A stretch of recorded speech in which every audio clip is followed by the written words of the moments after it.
Another shotgun? And it's a pump action? Personally, I won't complain. At least we're getting new content into the game. Anyhow, there's gonna be a lot of things to unpack. Let's get into it. Winchester first released their Model 1897 shotgun, you guessed it, in 1897. With Marlin Firearms wanting to compete with Winchester, they hastily designed the shotgun under John Marlin.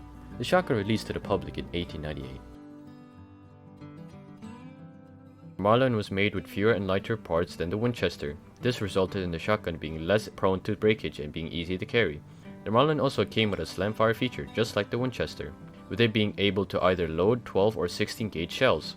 To elaborate, the firearm was able to rapidly fire by just holding down the trigger and slamming the forend. Furthermore, the gauge of the shell determines how many pellets there would be in a shell, with the smaller the gauge having a larger pellet.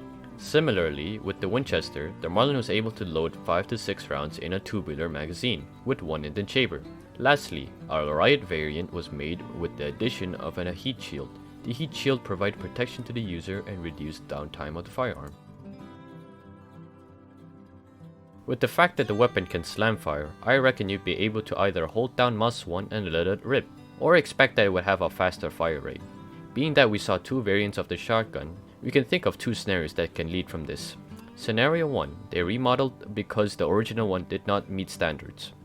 Or Scenario 2, the shielded variant may be obtained through quests and possibly have a slight upgrade to the unshielded variant, such as an increased ammo count. As for the gauge of the gun and the damage, things are gonna get crazy, so take everything with a pile of salt. So basically, Sky, a former developer, wielded a weapon called the Headsman. It dealt 500 to the body and 2500 to the head, and his gauge is 8. I was thinking, what if the original damage was just multiplied by 100?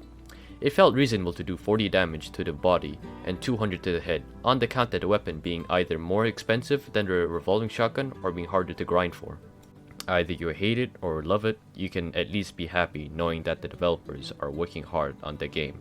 Anyway, like and subscribe if you find this informative. Check out my other videos and other sneak peek guns. Until next time, where I'll be looking at a trio of Native American weapons.